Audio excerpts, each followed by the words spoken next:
The information discussed on Talkin' Money with Jeff Tarbell is believed to be from reliable sources. However, no responsibility is assumed for inaccuracies. No statement made on this broadcast should be construed as a specific recommendation of a particular investment product. Views expressed are those of the speakers and do not necessarily represent those of CBS Radio. Use only as directed.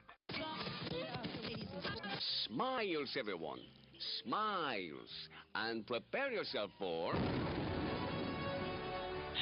the money! Ladies and gentlemen, the radio broadcast experience designed to keep your wallet in top condition. It's Talkin' Money with Jeff Tarbell. Talkin' money. Talkin' money. More money, more money, more money. And now entering the studio, your guru for fiscal fitness, Jeff Tarbell. My voice that this is not Jeff Tarbell, and it is not John Fotoraro. Both of those guys are vacating today. They are gone. I am Vince Mastracco. If you recognize my voice at all, I was on the air here with the Golf Talk radio show preceding Jeff for many years. So I am happy to be invited in. I'm also a local real estate agent with Lion Real Estate, and I think that's why Jeff invites me in to just get my radio yayas going again. So yes, indeed, this is the Talkin' Money Show. I am Vince Mastracco, former golf host. So we're going to be talking a little bit about money, a little bit about arena financing, a little bit about golf today, and a little bit about golf tournaments. Got a jam-packed show for you. And starting off right now, our first guest of the morning. This one really, I think, goes to both parents and investor parents. So we've got a guy by the name of Tyrone Jackson that's joining us, and I'm just going to read some of the pieces of his bio. Parents want their children to be successes, particularly in financial matters. Yes, indeed. However, when parents have not had good financial educations of their own, the information they pass along may actually hurt rather than help when their children go out on their own to make money and live independently. So we're going to talk about whether you should ever discuss financial planning, budgeting, taxes, saving, or other money matters with your kids, whether you should ever say, hey, we can't afford that, or constantly say we can't afford that, or if you should ever disclose stock market holdings or retirement holdings. And then we're going to just morph it right on into how you can make money in the market. And because Tyrone's got a little different methodology by learning to select the right stocks and then employing a technique known as covered call option, a smart investor may generate hundreds, thousands, even tens of thousands of dollars in residual income. So he's obviously been buying covered calls for decades. So we will go from there. With that in mind, good morning, Tyrone. Welcome to the show, and thanks for being on with us. Good morning, Vince. It's truly my pleasure to be here today. Well, hey, the first thing I want you to do, for anybody that's at home sitting on a computer, because people will do that listening to the show through their iTunes these days, let's get your website out there, because you've got an audio program that you sell. Yes, you want to go to thewealthyinvestor.net. That's www.thewealthyinvestor.net, and get the Wealthy Investor's Guide to Stock Market Success, or download the free ebook, but just take some positive action there. Okay, wealthyinvestor.net. Glad you said it, because I had .com.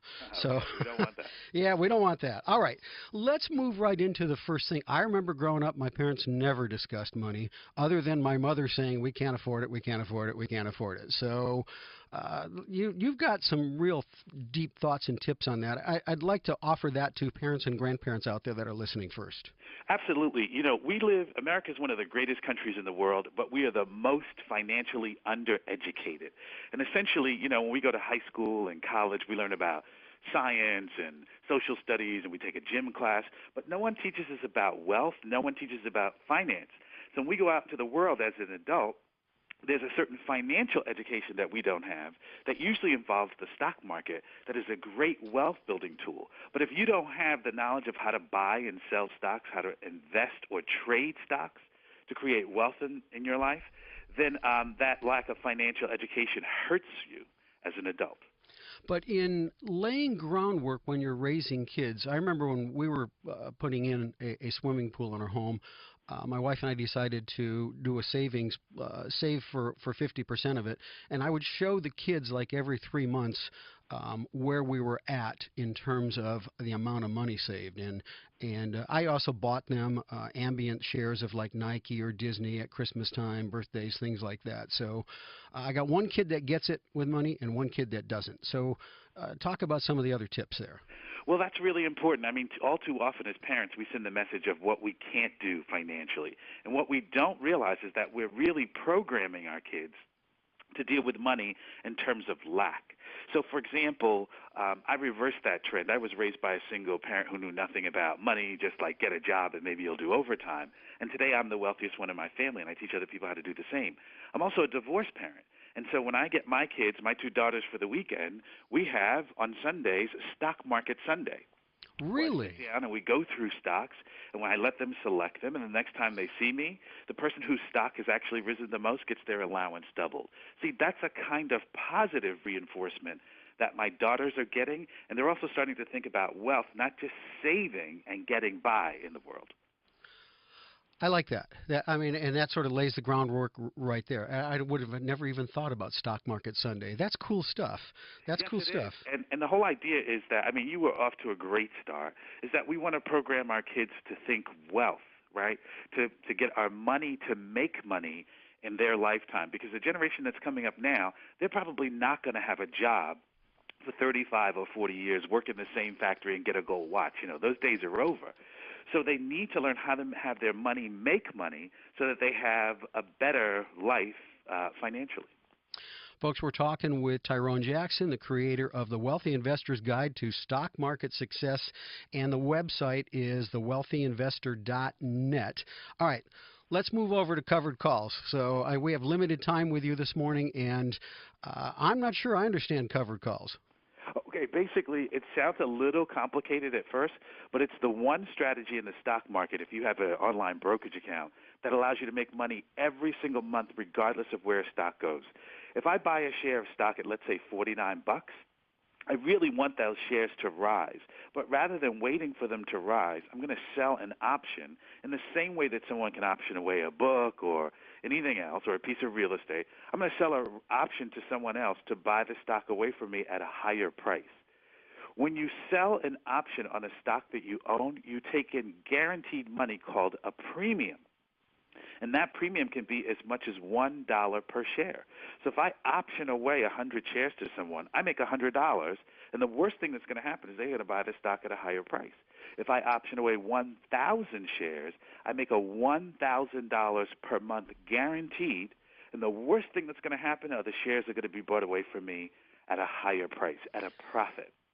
Okay. Are there any stocks not to do that? I mean, would you want to do options on Berkshire Hathaway A shares, which are around, what, $117,000 a share right now? No, you don't. You probably want to stay in a lower range. Stocks like great stocks right now in today's market for cover call writing are Starbucks, SBUX is the ticker symbol. It's only $70 a share. Whole Foods, which we affectionately call in the Wealthy Investor Program, Whole Paycheck. Whole Paycheck, you yep. Go in there.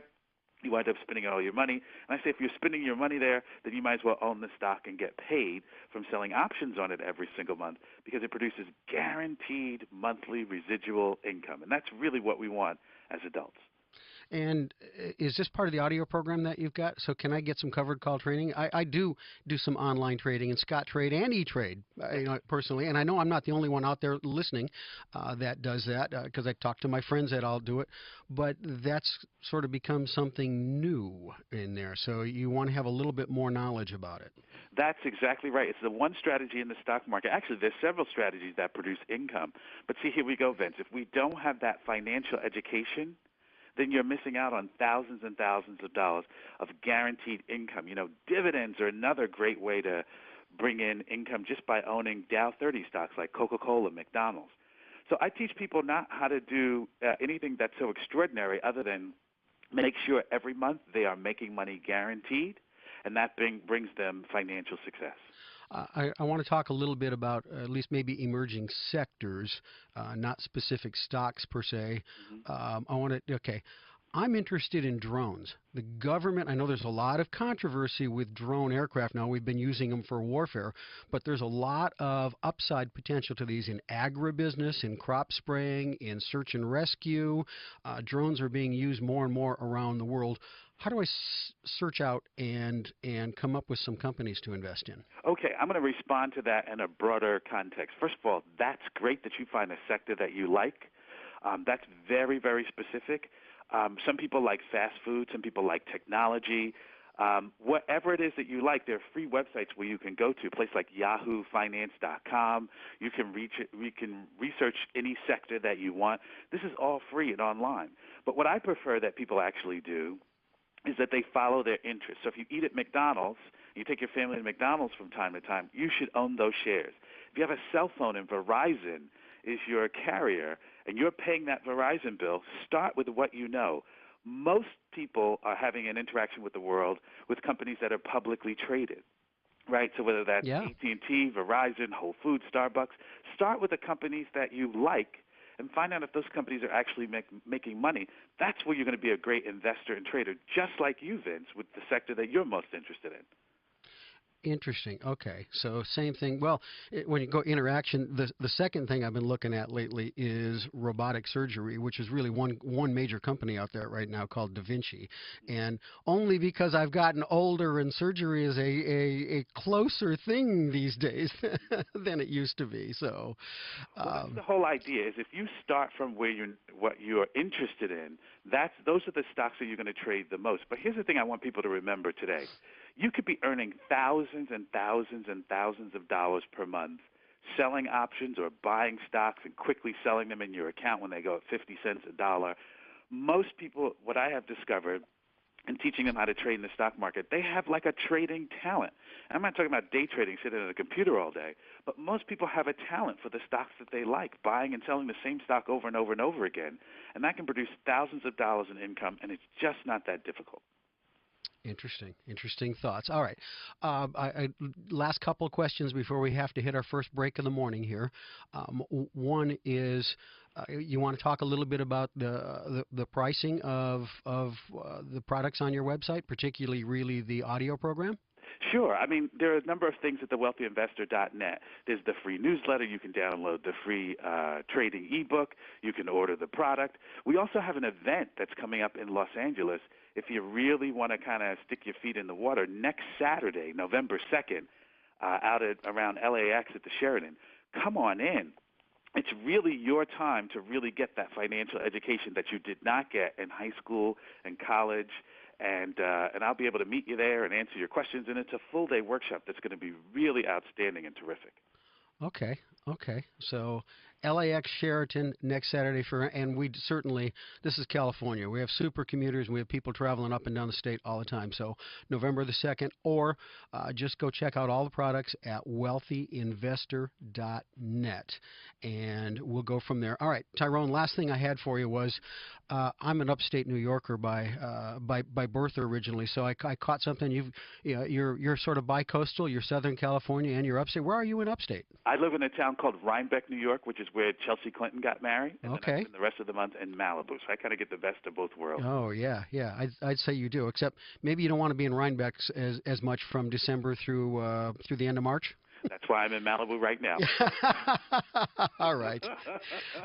Tyrone, great talking to you. Thanks for being on the Talkin' Money Show this morning. And, folks, again, the Wealthy Investor's Guide to Stock Market Success, an audio program, and it is available at thewealthyinvestor.net. And I got a feeling that if you ever felt you needed to reach out to Tyrone personally, you'd be able to track him down. That's correct, Vince. It's great to be here. Have a terrific morning. All right. Thanks, man. Take care.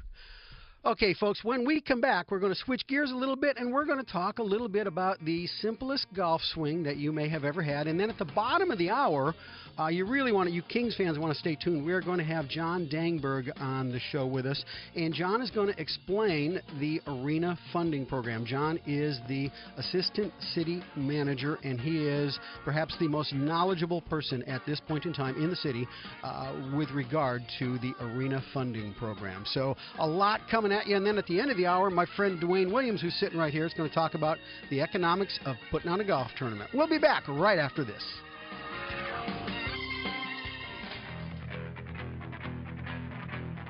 Talkin' money. Well, alrighty then. We're back to Talkin' Money with Jeff Tarbell. All right, welcome back to the show, everybody. Once again, I am Vince Mastrosco.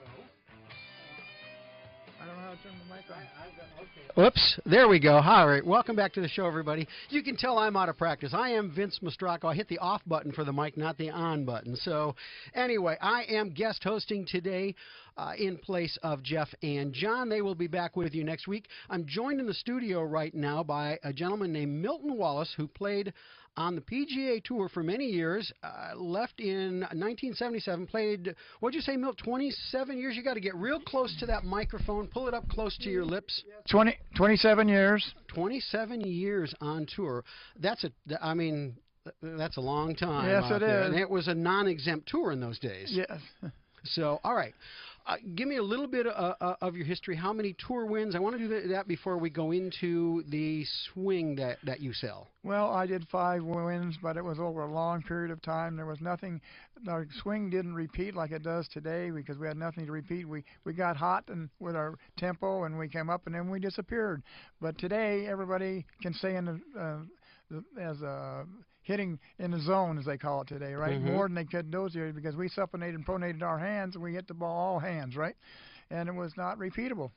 So we came like Tom Weiskopf came and he left, and Nicklaus dominated him because he couldn't hold that tempo coming down the stretch to win the U.S. Open and the Masters, right? Well, and of course that's the whole thing of why the tour pros practice so much, hoping that under stress their technique will hold up. But as we see, stress is a pretty big animal. So yes, it is. All right, so you actually have a VHS video out there that can still. I checked Amazon yesterday, so I don't know if you've been able to move it to DVD or anything. But you sell a golf swing and, of course, give lessons called the Triple Coil Power Swing.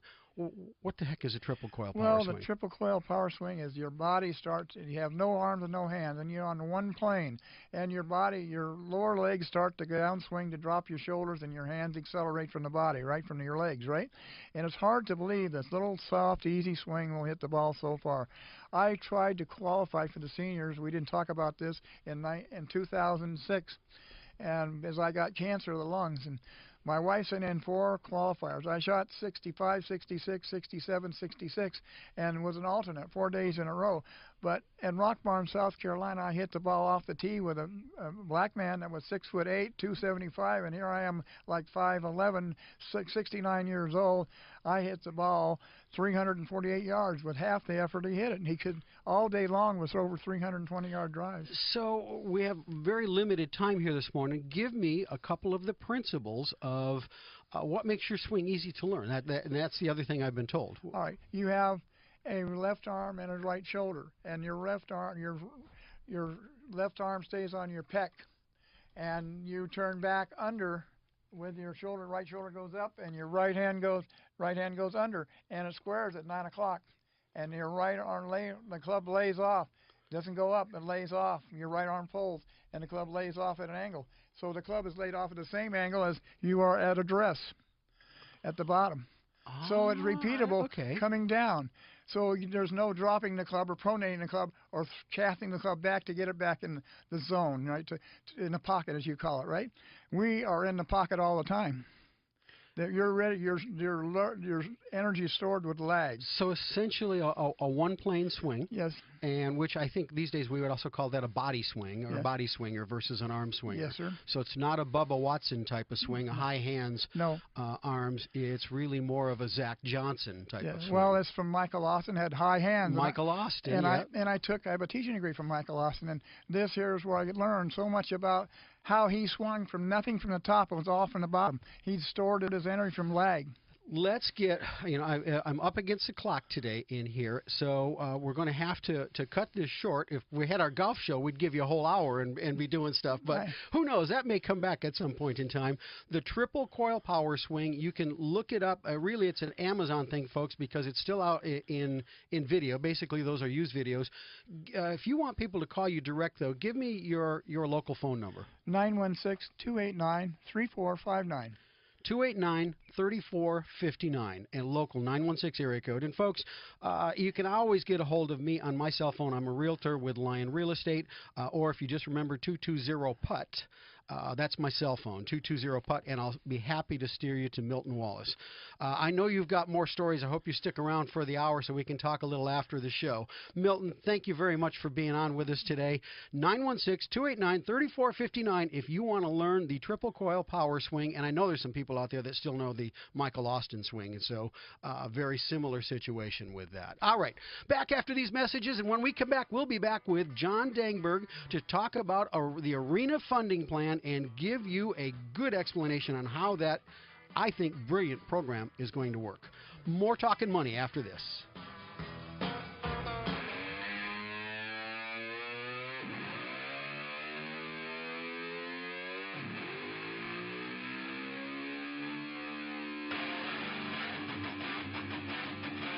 Talkin' money.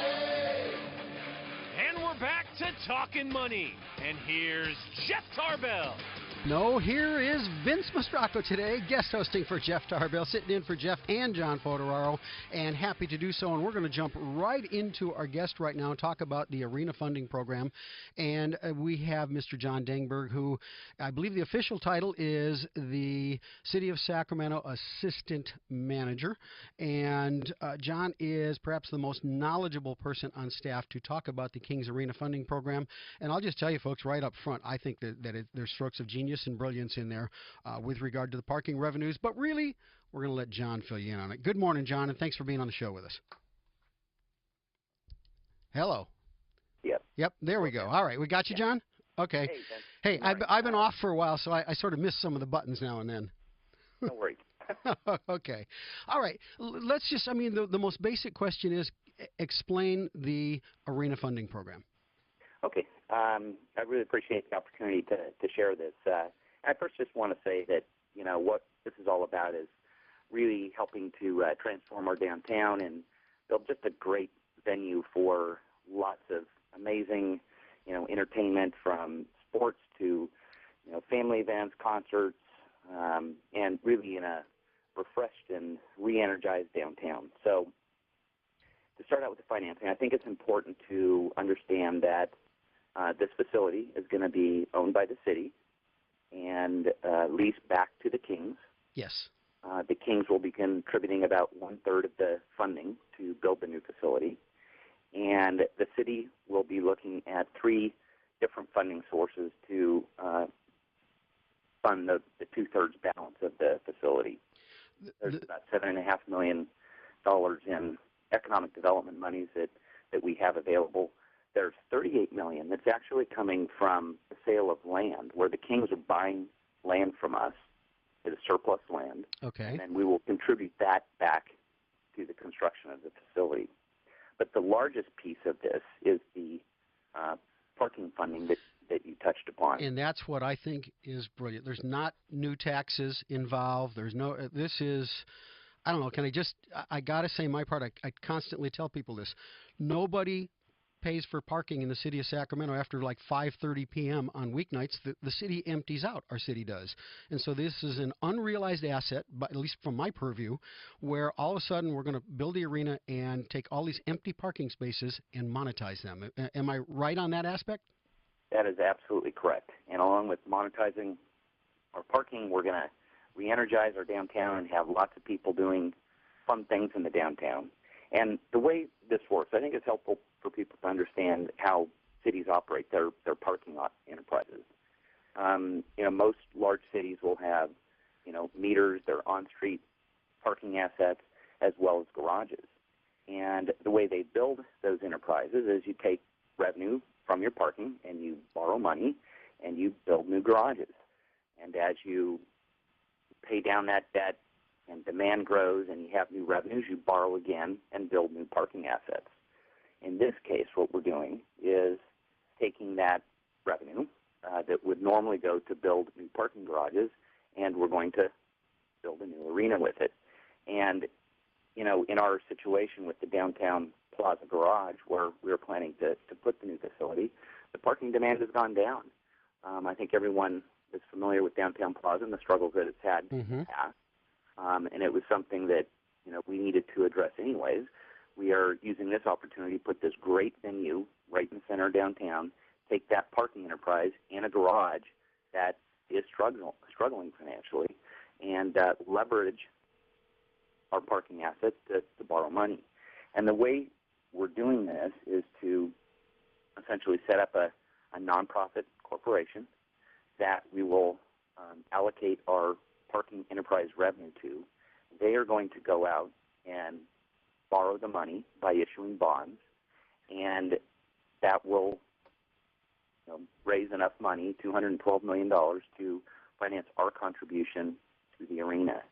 And the beauty in this model is that as our parking enterprise grows and generates new revenue, and our downtown grows and has increased parking demand, that revenue will flow through that nonprofit and come back to the city and contribute to the general fund. So by setting it up this way, the city removes itself from the risk of the debt, and there were very, very conservative assumptions made in sizing that debt. But we don't carry the risk, but we benefit from the upside. So as our downtown grows over the next 30 years from this great facility, the city will benefit and the general fund will benefit, and all those revenues go straight to providing great services to the citizens of Sacramento. Well, and now, folks, we're talking with Assistant City Manager John Dangberg, and obviously we're talking about arena funding, and you kind of got to my next question already. You've at least touched on it, if not answered it fully, which is, I think the other question people would have is, how is the public protected in this plan? Yeah, we've got a couple of layers of protection. First is what I explained to you with this setting up this nonprofit. It's set up under Section 115 of, the IRS code. We have done it before. We did it for the Sheraton Grand Hotel, where we needed to provide some public assistance to get that facility built. We set up a similar corporation, set up reserves, and protected the general fund, and then ended up, several years later selling that asset to the current owners, and the city made $54 million. But at the same time, as we were building that asset for the city, we protected the general fund, and that is, that was a priority for the city council. They didn't want the general fund impacted, and so we set up this model using very conservative assumptions. We do have a backstop for it, which is if for some reason the parking fund did not perform, we have committed our hotel tax, essentially, to provide additional coverage. But like with the parking revenues, those flow right through the nonprofit corporation and come back to the city. Well, I think it's important to point out a hotel tax is not going to affect current residents. Really, that is business travelers coming in and staying in all of the lodging facilities in town. That is correct, and it's not a new tax. It's the existing hotel tax, which is there already. So, okay. All right. So that's how the public is protected. All right. The other question I think people would have is, does the general fund lose the existing parking revenues that are there? And you've kind of touched on that, but I'd like you to maybe specify it a little bit. Right. There is the net proceeds that come out of our parking operations today do go to the general fund. And that, again, was a very important element for the city council, that we not have any impacts on the general fund. And we have set up a number of mechanisms to cover that. The primary one is a ticket fee that will be on all tickets that are sold at the new facility, and that ticket fee will go directly to the general fund. There are also parking revenues, as we have these events events in the downtown. We are going to have new parking revenue that is derived directly from those events. Those are going to go straight to the general fund, as well as through this nonprofit corporation. There are some pass-throughs of revenue right from the beginning, minimum amounts that come through to the general fund, as well as our lease payment from the Kings. That will go straight to backfill the general fund. So really, as I look at this, and if you really think about it, and I keep trying to do this because it's a little bit difficult sometimes with radio to really wrap your brain around it if somebody's driving or whatever, but in protecting the general fund, there are not only the revenue sources, but some other mechanisms, we'll call them mechanisms, but business mechanisms built in. So between parking, ticket fee, which is really just to the beneficiaries, people attending events. So if you don't attend an event, then you don't pay the ticket fee. And that way, that really assures that the city of Sacramento, it's a win-win for the city of Sacramento. So general fund's not going to be impacted except in a positive way with the presence of an arena and more sporting and entertainment events there. We've got to add all of those in. I mean, is that a decent wrap-up on my part? I think that's a great wrap-up, and I think you made a good point on the ticket surcharge. One of the goals was to have regional participation in the financing of the arena, and by having a ticket surcharge, it doesn't matter where you live, you pay that ticket surcharge, and that helps fund the arena. And that was a key component of this, that we have regional participation in the financing. Well, I remember when there was a call out for regional participation, and I really felt like all of the regional governments from other counties, El Dorado, Placer, et cetera, really should have, because it benefits the entire region. I got to tell you a quick story. 2 weeks ago, I'm coming back from Europe, and I go through customs, get my luggage at O'Hare Airport, and I go immediately to check it in to fly from O'Hare back to Sacramento. And the guy goes, "Sacramento, go Kings, you got to keep your team." And I told my wife, that didn't used to happen before we had the Kings as an asset in this market. I used to travel extensively way back in the 80s when the Kings first came. And it was nice to hear that, and I smiled and said, yep, we got to keep our team. So that's what it's all about, Vince. Yep. That and re-energizing our downtown.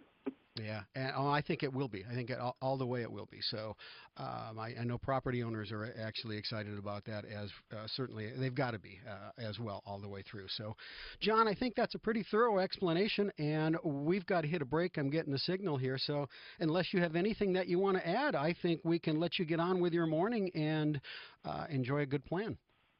Thank you very much, Vince, and appreciate the opportunity. All right.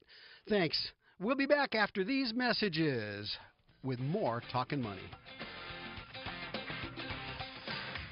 Talkin' Money! And we're back. It's Talkin' Money with Jeff Tarbell.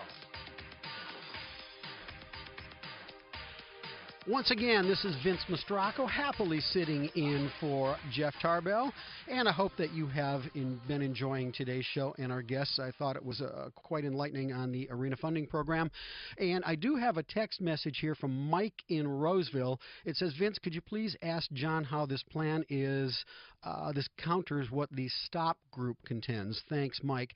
And I just caught that as I was going out to break, Mike. So what I can do, if you want to text me to your number to my cell phone at 220-7888, I will call John afterwards and get an answer from him, because I'm not sure I could answer that. And, of course, we didn't want to make it political, but that's really an informational question that you ask. So I will indeed try to follow up on that. You'll have to get a hold of me. Your phone number doesn't show up on the text line here. All it does is go XXX. That's how it works when you text in. So you can text me your number, and I'll follow up. Text me at 220-7888, and that's 916 area code. All right, next we are joined by a friend of mine, and who is Dwayne Williams, and I'm switching this over to golf again because I'm a golf guy. But this is golf business. So Dwayne is a golf tournament specialist, a certified golf tournament consultant with Golf Tournament Association of America for Northern California. You've actually been featured a little bit in the Sacramento Bee, Good Day Sacramento, KFBK and KHTK. So I'm even giving out the competitors' call letters there. But that's okay, because I think the biggest thing to me is, and I know we're going to start this with the economics of golf, but over the years, all the 18 3/4 years I did the golf show, I saw so many tournaments come and go because people don't know what they're doing with them. So let's talk about the good first. What are the economics of golf tournaments, and welcome. Well, thank you, Vince. It's a pleasure to be here this morning. Hold on. Do we have him on? I have him on. Okay, go. Thank you. It's a pleasure to be here. Okay. Oh, your mic. Need your mic switch on, Dwayne. I had my There button we good. go. There we go. Now I can hear you. Well, like I said, it's a pleasure to be here. And, as you know, golf tournaments are a great source for fundraising. Yeah. Each year, millions of dollars are generated for many worthwhile causes with golf tournaments. Actually, here in the Sacramento area, there are more than 320 golf tournaments each year, with over 50 local golf courses between Sacramento, Placer, and El Dorado County. There's between 10 and 30 events a year. Here's the bad news. The average golf tournament makes less than $6,000, according to the National Golf Foundation. That is the bad news. Yeah. Yeah, but that's still, if you can put on a tournament and make $6,000, I'll say that's okay if you can keep sustain your tournament. But there's a lot more to be made out there. Well, absolutely. And, the number one reason that a lot of golf tournaments fail is because of poor, unorganized, unproductive committees. A golf tournament committee, without a good golf tournament committee, the chances of success are very low. A good committee consists of between 8 to 10 people who are passionate, support your cause, and that will greatly improve your chance of success. Back it up. I don't care about support your cause, etc. You need, if I want to put on a golf tournament, I need a committee of like 8 people, because I often get the calls of, when we did the golf show, people would call me up and say, "Oh, Vince, there's 2 of us. Somebody's getting prizes and somebody else is handling the mechanics of a tournament. We're putting on a tournament. Can you give us public service announcements to get players?" And I go, "I'll give you public service announcements, but you ain't going to get any players out of it." 8 people, I need a committee? Yes, 8 to 10 people who are going to support your cause and are going to actually work on your golf tournament. And preferably people who have had experience in working in golf tournaments, or at least play golf. Well, at least be golfers, yeah. Right. Yeah, I agree. So what's the number one thing that, you said it in nice general terms, unorganized, unproductive. I'm going to say this, the biggest reason that I think golf tournaments fail is people think that golfers are automatically going to flock to the tournament. They don't go out and sell tee sponsorships and get groups of foursomes in, and you got to go out and recruit players. Absolutely. And, that's the one thing that we find with a lot of golf tournaments is that the people that are putting the golf tournament on, they don't really know the best way to get golfers. They don't really know the best way to secure sponsors. Actually, a lot of them don't know the first thing about even running a golf tournament. Yeah. So that's where we come in with the Golf Tournament Association. As a consultant, we work with organizations to show them, here is the best method for getting sponsors. Here is the 944 rule for getting golfers. We show them all of the techniques that are needed for a successful event. 944 rule? Yes. What's that? Well, the ideal example is 9 committee members get 4 foursomes each. 36 foursomes is a full field, 144 golfers. 9 committee members get 4 foursomes each. Right. That's 36 foursomes. Okay. And that is a full field. Now, that's the ideal situation, but there's a formula for that success. And that's one of the things that we do at the Golf Tournament Association. We show them how to apply that formula and make it work. All right. Then the other things I know that you're going to do, you're always looking at tee prizes and golf shirts and helping them price out their event, although the courses themselves do a good job of helping tournament starters price out their events and go from there. But, give me that in a nutshell here in just 60 seconds. The other stuff, because you got super tickets and stuff like that. Absolutely. There are so many fundraising ways to have a successful golf tournament over and above just tee prizes. And, of course, without golfers, there is no golf tournament. Without sponsors, you don't make money. But in addition, a live auction is also crucial because you can make $10,000, $15,000, $20,000 with a live auction. Also, the ability to buy and purchase golf-related items at the right price will save you money. I see people spending a majority of their profits on golf merchandise for the tournament, which is a big mistake. Ooh, actually, and that's a good point right there. So, if I'm doing this, I start to talk to you and to whatever we're paying you, you are saving us maybe in the shirts and the embroidery and all the good stuff and the caps and what about hard goods? You got lines on clubs and balls and Well, absolutely. We are an association, a national association that's been around for over 10 years. So when it comes to golf-related merchandise, we know everybody and we get the best deals on everything. But more importantly, one of the things that we do is we show you how to make money with your golf tournaments, and that's really what the bottom line is for those causes. I mean, in my mind, the two best ways, two best sports or games that allow fundraising to occur, true fundraising, golf is the number one thing. And of course, PGA Tour, the whole model is on golf. It contributes more money than MLB, NFL, all that stuff. And the other thing is maybe bowling tournaments. But I think golf has a more universal appeal. It's outside, it's sunny. I mean, it's it's just a different deal. I don't know if you want to get in the bowling tournament association, but not at all. But I will tell you this much, Vince. According to the National Golf Foundation, there are more than 28.6 million golfers above the age of 6 in the U.S. So that's a lot of golfers, a lot of people that are involved in the sport, and it's an exciting and fun way to get outside and enjoy yourself. And it works. And of course, we haven't even talked about the formats, whether you're going to do a best ball. And I had this thing for a while with the show that I was thinking about getting good golfers, half of my field, to play their own ball that wanted to compete and compete with club pros, put up a pot for club pros, and then take the other half of the field and do a scramble so all of my listenership could come in and really sort of hybridize. But I thought, oh, this could really kill me too. So yes, I don't know. It might be more work than you talk about that one. It might be more work than you're willing to do, Vince. But there are over a dozen different formats. Thanks, buddy. Really, how many formats? There are over a dozen different formats. Okay. And most golf tournaments they have a scramble Mostly format. it's a scramble. It's a scramble. Sometimes it's a shamble. A lot of golfers, certainly golfers that play more than once a year, they go, "Oh, this is boring. We do this all the time." Sometimes some of the things that we recommend is mix it up. Do a modified scramble.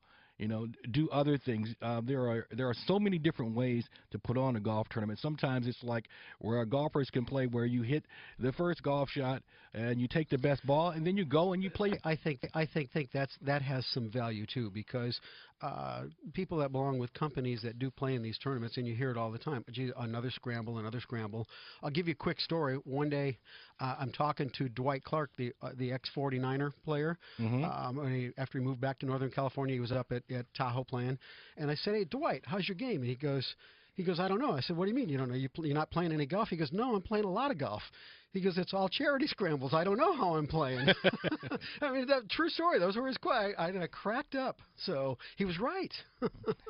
We hear that very often. All right, Dwayne, we're down to about the last minute. So I want you to get phone numbers out there as well. And again, folks, all these numbers that have flown past you today, this is just my style. It's how we did the golf show for years. You can always call me at 916-220-7888, and I'll get you to these guys. But Dwayne Williams, GTAA, Golf Tournament Association of America.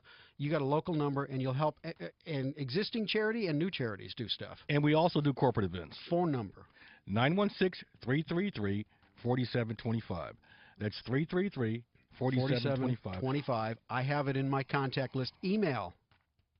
And email is simply, you can just Google gtaa.org or just Google Golf Tournament Association of America, and we'll pop right up. Yeah, you do have counterparts in other areas. In fact, that's the last thing before we got to get out of here, is you'll do this. You do tournaments not only in Northern California, but around, I know you do some in Las Vegas as well. On a limited basis in Las Vegas and as well as in Chicago as well. Okay. All right. Yep. Chicago boy. Okay.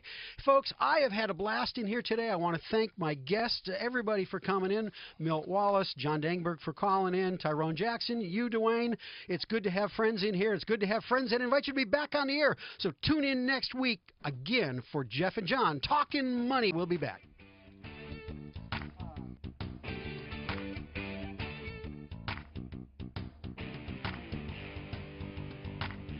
Talking money.